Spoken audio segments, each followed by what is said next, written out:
Welcome to Cybersecurity, the best practices to survive in today's world.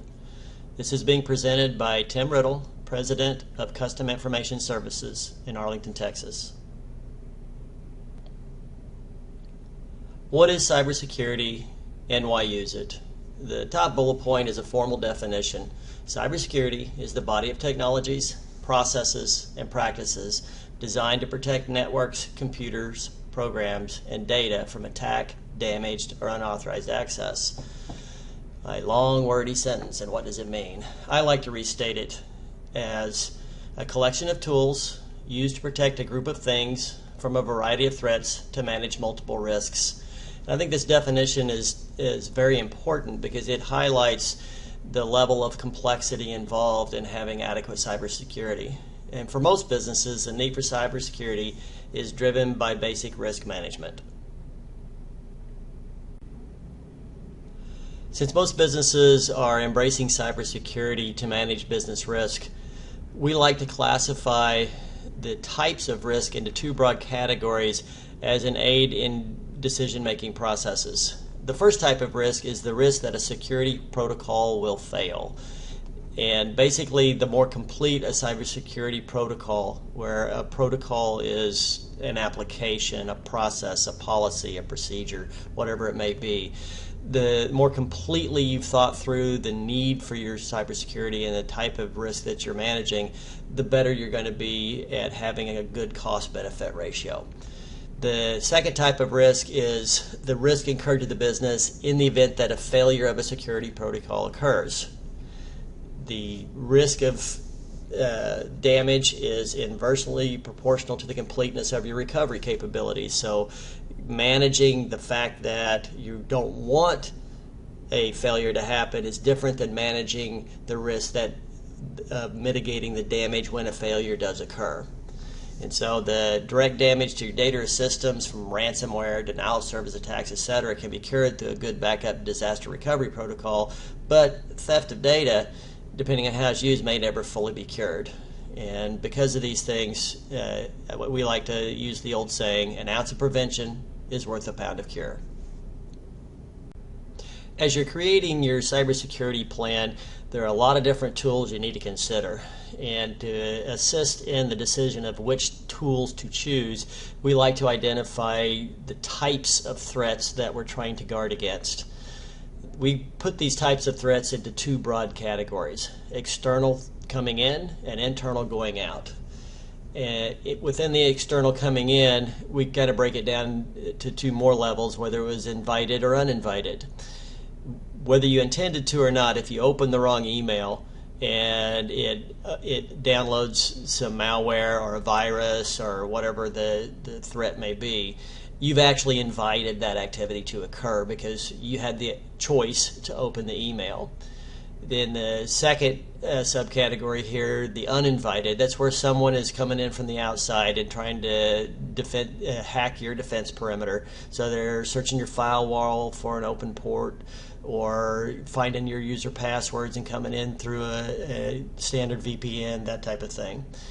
In the internal going out type threats, that's where someone's doing something that's authorized inside of your network and reaching to the outside world in some fashion.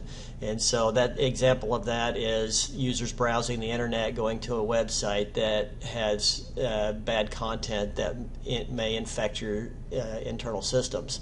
Another example is where a disgruntled employee is going to steal your data and go post it on the internet somewhere. Since there are so many different ways that your system can be attacked, no single defense is going to be 100% effective. There is no single magic bullet to being completely secure.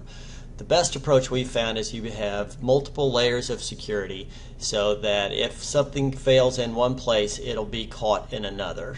A failure in one place may be caught in another that prevents an attack, or it may be caught in a manner that cures the damage caused by an attack. When determining which layers of security protocols to put in place, we like to begin with what we call the human element. I think that many times the aspects within this category are missed or just discounted. And without these pieces in place, you really have a lot of weaknesses. The human element is basically managing what your employees may do, innocently or not, to avoid as many threats as possible. We begin this process with an holistic view of your network administration with an item we call acceptable use policies. This is where we formally set expectations over who can use which IT assets, whether those assets are software, hardware, remote access, all those different things, how they are supposed to be able to use it, and in many instances, how they are specifically not supposed to be able to use something. This is a very important part of the process for establishing all other security protocols when you try to enforce the various policies. Some examples of this, managing this human element, also include things like email do's and don'ts, performing formal phishing training, awareness training, keeping people from opening emails when they don't know who they're from. And then if they do have to open emails that they're not sure who it's from, being able to have them properly set in a junk folder with the system access turned off so that if you open that email and you can read part of it, it doesn't allow programs to be installed or fire off. The next area of concern is user security testing and training. Whatever security protocols you put in place, if the users don't follow them, they're not any good. If they aren't trained on what the protocol is and how to interact with it, then having the protocol is really completely irrelevant. The next area is usage monitoring. At a base level, there should be some type of audit function enabled to know when people try to go to areas they're not allowed to go into. Additionally, you can take it a step further with usage monitoring, and there are applications that can provide alerts when keywords are used in a wrong way, email attachment types are inappropriate, specific types of data access occurred, etc., etc. We'll get it more into the specific usage monitoring capabilities later on in this presentation. One of the most common layers of security protocols is what we call the AAAs: antivirus, anti-malware, and anti-spam. Most people have some form of these in place. However, installing these many times provides a false sense of security, as if this is the extent of your security protocols, they're insufficient. You're going to have a lot of places of weakness that these will not protect you against. Additionally, if you install these and forget about them, then you're also going to be out of date. Each one of these applications needs regular managing of updates. As new threats are found in each category, the provider of the applications should be providing updated signature files for antivirus, anti-malware. The filter strength within the anti-spam should be adjusted as you identify problems either too tight, meaning you're not getting emails that you need, or too loose, you're getting way too many emails that you don't need. And so keeping these things up to date is a continuing management process. And so one of your security protocols must be that management process, or these degrade over time and become ineffective. The next security protocol layer we will address is DNS and Web Content Control. DNS stands for Domain Name Server, which is basically the service that provides the ability to type in a website name and have the browser go to the appropriate IP address to connect with that web server.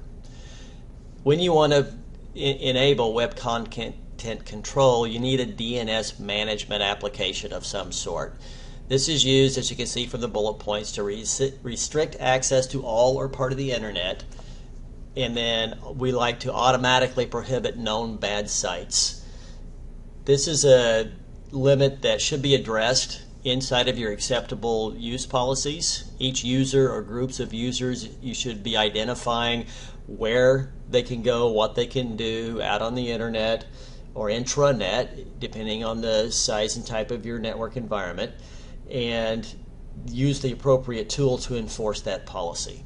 The tool will not only stop them from going to the bad place, but if users repeatedly attempt to go to incorrect places, it can log audit and alert the fact that they've done that.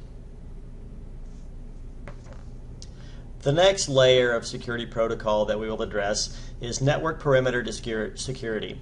As you can see from the definition, the network perimeter is the boundary between the private and locally owned managed side of the network and the public and usually provider managed side of a network.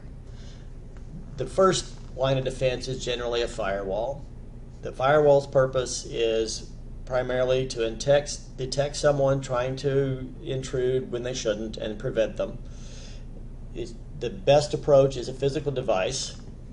There are two different types, managed versus unmanaged, whereas a managed device has a much more robust set of tools for knowing what ports you have open, or is your firmware updated, when you have attacks, what's happening, how do you block, all those types of things.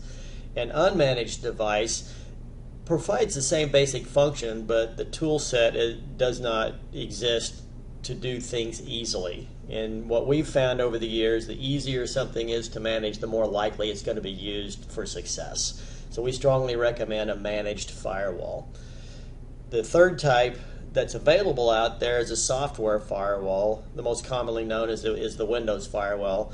And we don't recommend using this. It just really doesn't work well enough. The other thing to notice about firewalls, if it's the only layer of defense you have in your network perimeter security, then there will be holes, because a firewall is going to open up access for specific things, and the management of those things that can come through must be addressed by another layer of security. And some examples of these layers are when you want to have remote access, you generally want to establish a VPN, which is a virtual private network, and that's, when implemented properly, that's an encrypted communication tunnel between two different devices and or applications. Depending on if the site you're coming to and from both have a firewall, you can do a firewall to firewall VPN.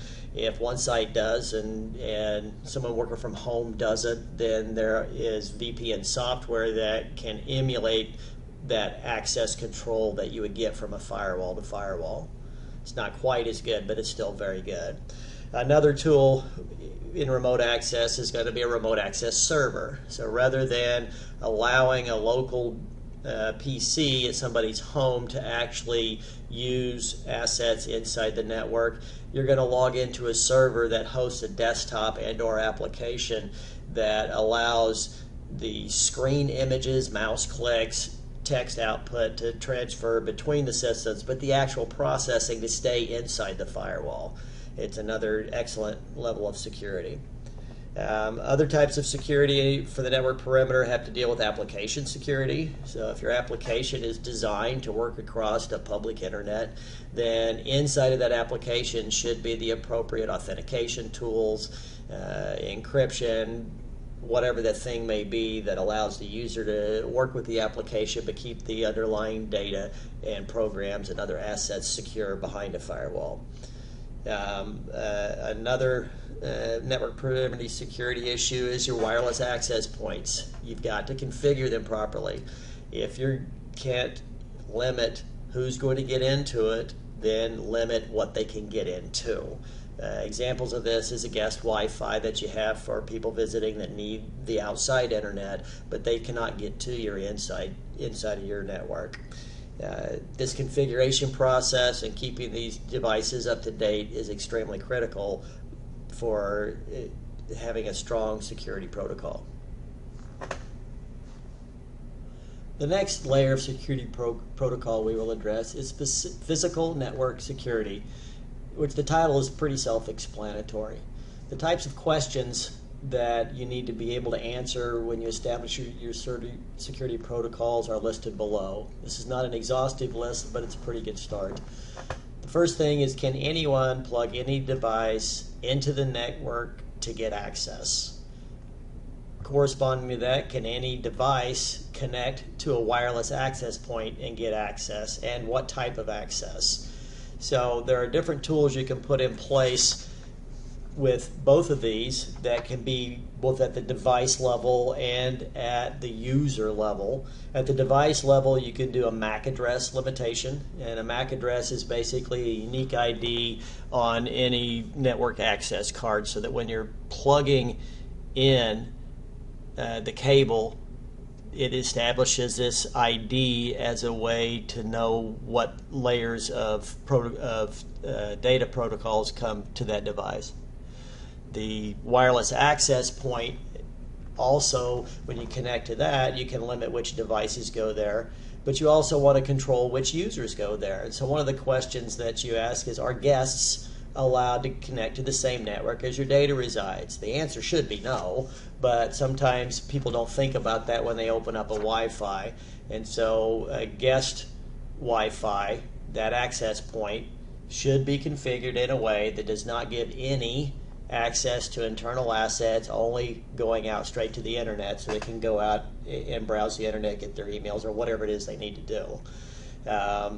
The final area we're going to address is, can employees plug in a USB drive or other external drive that they found in the parking lot, or that they intentionally have something on there that they shouldn't be doing? And this access can drive a couple of things. One, if they have a USB drive that has auto install software and the security rights are not proper, then that can be an access point to deliver a virus or spyware or a myriad of other things. The other area is an internal threat where the employee is going to use a USB drive and they're going to copy off sensitive data. Do you have controls over either preventative, where they can't do that, or detective, knowing that they did do something like that, so that you can address it with them and make sure there's a good, valid business purpose behind the action that was taken? The next layer of security protocol I want to address is that of network administration best practices.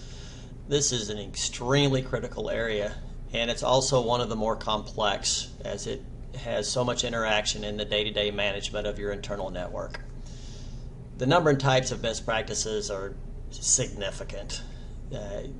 Trying to come up with an exhaustive list for absolutely every company isn't practical. We've hit a lot of good ones here, but each company should address these, but there's also, each company will also have some very unique issues that they need to deal with on network administration best practices as it relates to their security protocols.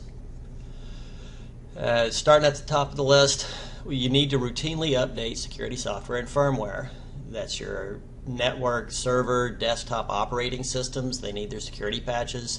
Firmware needs its security updates. Basically, a security update or patch is something where the provider of the application or device has found a weakness. They're publishing to the world that the weakness exists, and here's the fix for it. So if you don't put the fix on, the hackers out there know exactly where your weaknesses are. And so keeping that up to date as soon as possible after they're announced is very, very important to having good security. The next one is an external access. Generally, it could be internal as well, and that's to track and take action for failed access attempts. Whether I try to log in or I'm trying to get to a specific IT asset, a device, an application, these access attempts should be logged and alerted. You need a policy. What happens when hundreds or thousands of external attempts fail daily? That means you're being attacked on a regular basis. Somebody's got a bot program or something that is going through every possible port on your firewall to find the open ones. When the open one's found, they're trying to log in or delete something or find something or download something, and they don't have the password access. Knowing that this is happening is very critical. Not only is it a system performance issue, but being able to block the inbound IP address makes them be unsuccessful. It's very, very important to manage this. The next area is that of password management across all systems and applications.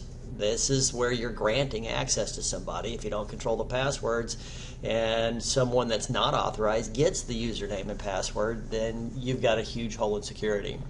Some of the different things you can do there. Complex passwords are required. Complex password is going to be your own definition, but generally includes letters, numbers, uppercase, lowercase, symbols, etc., etc.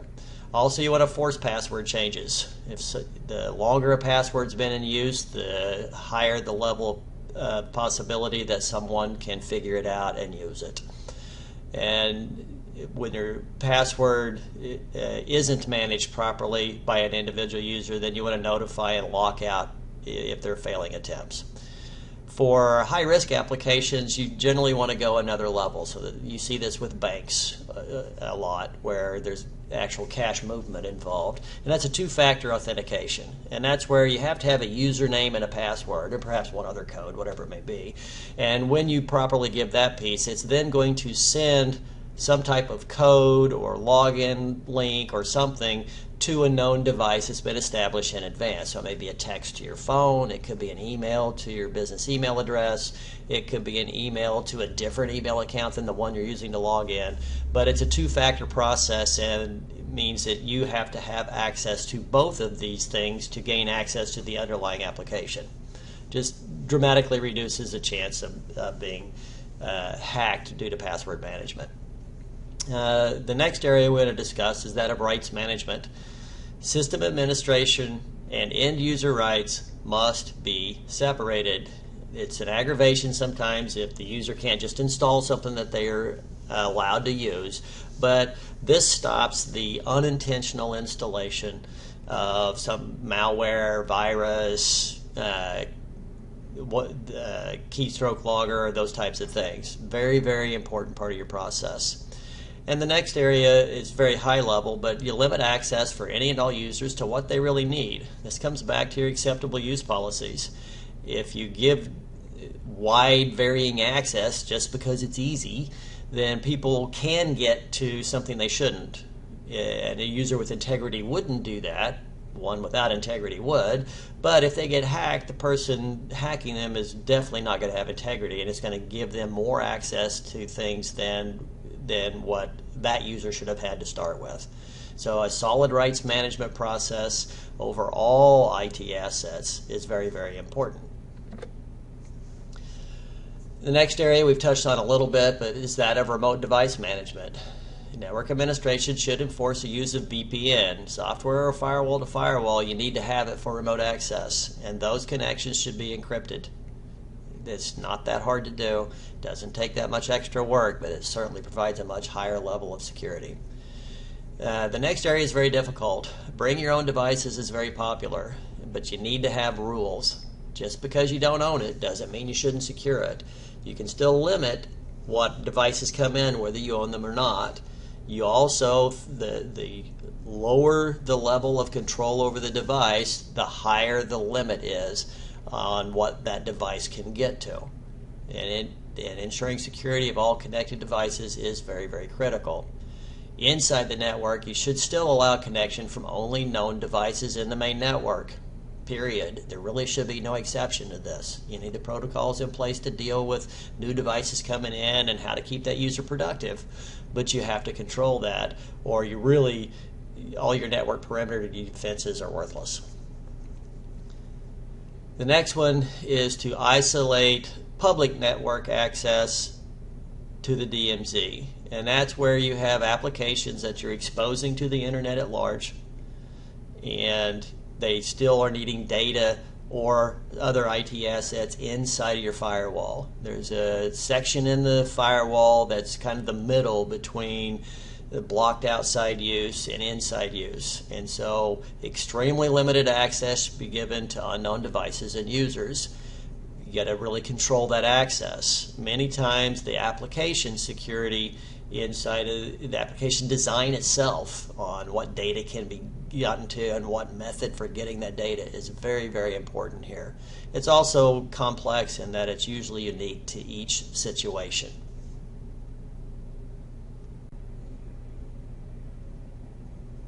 The next layers of security protocol we will address are going to deal with internal threat management.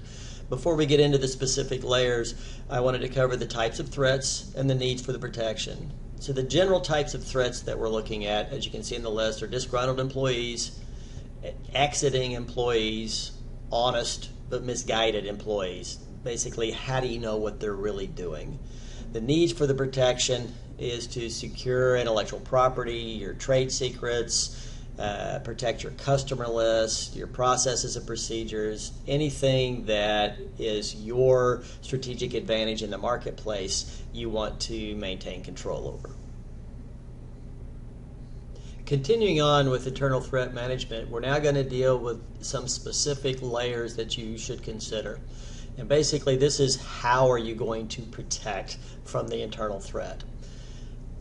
At the top of the list is allowed system usage monitoring. All of the best practices above are help and they're necessary to protect your internal threats, but many areas rely on basic trust. You have to grant access to IT assets for the people to do their jobs. You're relying on trust that they're going to use those assets in a way to accomplish the goal of their job without harming the company. Installing allowed usage monitored applications can provide alerts to that unusual behavior, whether they're accidentally creating a problem or they're doing something that is overt. The usage monitoring can get into many areas. It can be as sophisticated as recording the entire video session of their usage along with the keystrokes and being able to do alerts on specific things, specific keywords, emailing a customer list, or copying to an outside data drive, or whatever the thing is that you want to not happen or want to be aware of to see if it's a problem or not. This can be very sophisticated, or it can get down into much more basic things about controlling the size of an outbound attachment to an email. So if they're sending something, how big can it be? How much can they send? The next area is one of backup, and this is an overlapping layer. If anything is destroyed on purpose or otherwise, having a real-time backup limits the amount of damage. We've already covered up above the need for the 3-2-1 process for how quickly you can get to your backups and restore, et cetera, but the backup is a very necessary layer for internal threat management. But with data theft, the backup doesn't help, only data destruction. So the best way to mitigate a data theft occurrence is to know that it happened as close as possible to the time that it did happen so you can take an action to prevent further damage. If the employee is stealing your customer list on his way out the door, knowing that it happened, you can stop and catch that. You can prove it occurred. You can take whatever actions necessary to protect yourself. The next layer of security protocol is probably one of the ones that overlaps the most with everything else. This is not an access control or problem prevention. This is mitigating the fact that something has been damaged, and that's the backup disaster recovery process. And just to make sure we're on the same page, I'm going to start off with the difference between backup and disaster recovery. At a very, very simple level, backup is copying data, generally at the file level, while disaster recovery is copying your entire system. Both are very important. Examples of how where they're important: backup, also called archive, is I need that one spreadsheet from last year. I deleted it last week, and I realized I need it for my month-end close, and I've got to have it. Disaster recovery is when my server failed, burned with the building, a tornado hit, the hardware failed, pick the reason why, and a large group of people cannot work. I need my entire server from 10 minutes ago, and that's a disaster recovery plan. When it comes to data protection, the rule of 3 comes into play. You should have at least 3 copies of your data. You're going to store 2 locally on site on different media. One is your live version. That's what everybody saves to a shared folder or wherever it's kept. And the backup of that nearby is stored so that if something corrupted that data, it's very, very quick to restore. Then you want to keep one copy offsite, so that if something destroys the on-site, you had a fire, somebody broke in, stole all your equipment, whatever it may be, you want to keep one off-site so that no matter what happens on-site, you still have your data. How fast you can get to that, how fast you can come back into production when it's off-site is a critical part of the planning process, and also drives the cost of implementing the security layer. Continuing on with backup disaster recovery, the next thing you have to consider is that just because it is in the cloud, you still have to protect it. All security protocols must extend into your cloud storage. Basically, that cloud storage should be considered just an extension of your internal network. The interaction of the cybersecurity protocol failures is very important. Just some examples to bring it to life. The things that a backup and/or disaster recovery system are critical for are the types of risks that result in damage or loss of data. Some of those examples are ransomware, disk drive virus infection or corruption, mass deletion of files, intentions aside, and hardware failures. Again, we've said this many times, it's very important to understand that backup disaster recovery has no impact on theft of data. The last area for the layer of security protocols that we're going to cover today is the regular verification and testing, the auditing process. This is an area that is typically either skipped, or even if it's identified, the implementation is very weak, particularly in internal IT departments. When they get busy, this is the first thing that gets left off the plate. Basically, the need for it is that IT systems and security threats are changing constantly. So a security protocol that was good yesterday may not be good today or last month or whatever the time frame may be. So you need a methodology, you need an approach that makes sure that you don't have a false sense of security just because you established policies and began to implement them. Some of the things that you can do: you can get third-party intrusion testing, find the list of issues and remediate. There's some good third-party system application and application security scans that should be addressed on a regular basis. Is it every month? Is it every 6 months? It really comes down to the sensitivity of your system and the industry that you're in. You need true verification that security patches and firmware updates are being performed. To say that it's a policy you're supposed to, and just to ask someone did they do it, really doesn't get you to where you need to be. You need to verify policy compliance. All these different policies, particularly the ones that interact with the human element, you need to have an independent process in place that verifies that these policies are being followed. You need to test and verify your backup systems. Extremely critical. Verify that security policies and recovery protocols are in alignment with your business objectives. You know, what might have made sense in the beginning after you implement it might be too cost prohibitive, and it's just sapping your productivity. And you need to reevaluate what tool you're using, who's implementing it, is it in-sourced, is it outsourced. A regular review of that process as it relates to does it make sense for your business operation should be done. Verifying license compliance. Most people wouldn't see this as a security policy, but it does help protect the company assets in the sense that you avoid violating the law and some of the hefty penalties that can come with that. But also finding applications that are not licensed, that have been installed, usually indicates some weakness in the controls over your acceptable use policies. And in general, perform regular business risk assessments. What you may not have had a security protocol layer before might be needed now because your business risk has changed. And now we're going to address how to manage all those things we just talked about. First, I'm going to kind of revisit our definition of cybersecurity that we covered in the beginning. And that's basically, you need to use a collection of tools to protect a group of things from a variety of threats to manage multiple risks. This is basically highlighting that the volume of knowledge you have to keep up with is big, and it changes every day. So if you're going to do this internally, then you need to dedicate an internal resource. It doesn't necessarily mean full-time, but somebody needs that true responsibility to create a plan and execute the plan.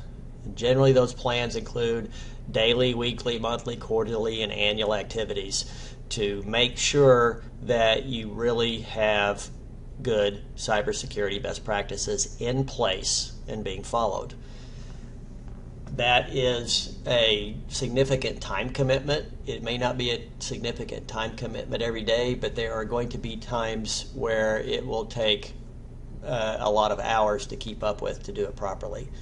Particularly challenging with a dedicated internal resource is keeping up with the technical knowledge required to run all these different applications and managing all of the ways they need to interact. A second option is to outsource.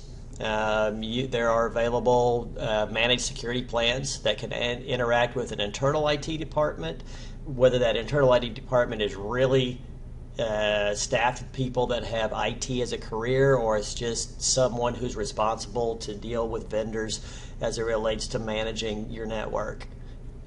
And so these security plans should address most of the, if not all of the things we've covered in this webinar, and it's actually a good checklist if you're going to acquire a managed security plan to use this information as a guideline. The other option is if you fully outsource your infrastructure management, you need to select a firm with clearly defined best practices, not just in security protocols, which those should be there. They should be able to sit down and explain to you how they've covered all the risks and security layers that we've covered in this webinar. If they can't, well, maybe you've got the wrong firm. That concludes our presentation for today. I hope you find it useful. At this time, we'd like to open up the phones for anyone to ask some questions. Thank you.